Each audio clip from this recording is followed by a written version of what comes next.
Here's a 15-minute immersive World War II story about a unit most people still don't know existed, and yet it helped save thousands of lives. The army that fought with paintbrushes, sound, and lies. The true story of the Ghost Army. In the spring of 1944, as Allied commanders prepared the most dangerous invasion in modern history, a secret unit assembled in England. They didn't train with rifles the way other soldiers did. Instead, they practiced sketching landscapes, designing logos, mixing paint, and hauling around objects that looked ridiculous up close.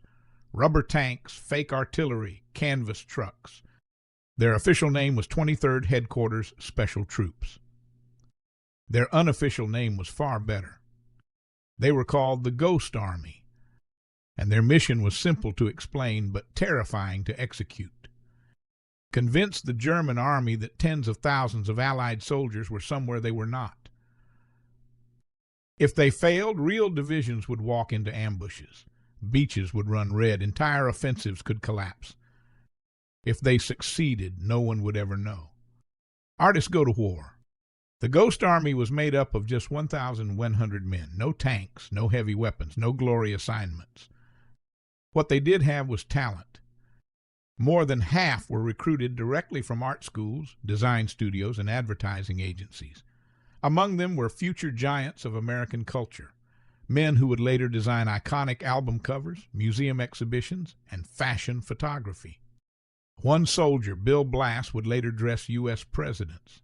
Another, Ellsworth Kelly, became one of the most influential painters of the 20th century. In 1944, they were lieutenants and privates learning how to fake an army. They studied German aerial reconnaissance photographs the way painters study anatomy. They learned how shadows gave objects away, how tank tracks should look from the air, how campfires should be spaced, how real soldiers behaved when they thought no one was watching. Their weapons were illusion. The inflatable army. The first time the Ghost Army deployed in France, they unpacked what looked like a carnival shipment. Inflatable Sherman tanks, rubber jeeps, canvas artillery guns, fake fuel depots, painted aircraft silhouettes on open fields. Each tank weighed about 90 pounds and could be inflated in under 20 minutes. From 50 feet away, it looked absurd. From 1,500 feet in the air, it looked like a full armored division. They placed these decoys with mathematical precision, spacing them exactly as real units would, arranging maintenance areas, even creating fake damage to make the scene believable. German reconnaissance planes photographed everything, and German commanders believed it. Sound as a weapon. But the Ghost Army didn't rely on sight alone. They had another trick, one far more dangerous. Using massive sound trucks developed by Bell Labs, they played pre-recorded audio of real divisions, engines starting, tank tracks grinding, metal clanking, soldiers shouting commands. These recordings were made during live exercises by actual U.S. Army units. At night, the Ghost Army would roll within a few miles of German lines, switch on the speakers, and broadcast the sound of thousands of troops assembling. The sound carried up to 15 miles. German patrols reported troop movements that didn't exist. Intelligence officers drew arrows on maps. Reinforcements were redirected to counter attacks that would never come. All while the real Allied units moved elsewhere, unseen. The performance. The most dangerous part of the job wasn't the inflatables or the sound. It was acting. Ghost Army soldiers frequently left their camps on purpose, wearing the insignia of real divisions. They drank in local cafes, loudly complained about officers, dropped hints about upcoming attacks, and made sure enemy informants overheard everything.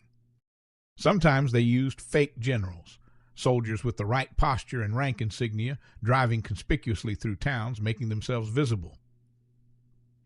One wrong word, one slip of the tongue, one captured soldier who talked too much, and the illusion would collapse. A battle that never happened.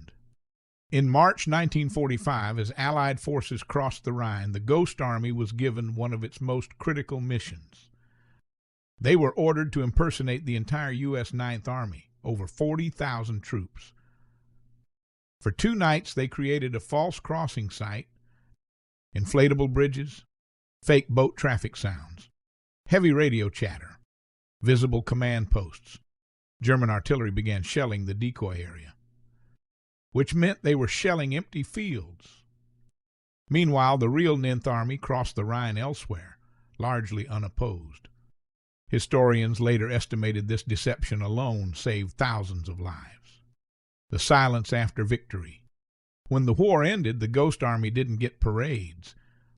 They got orders. You will never discuss this.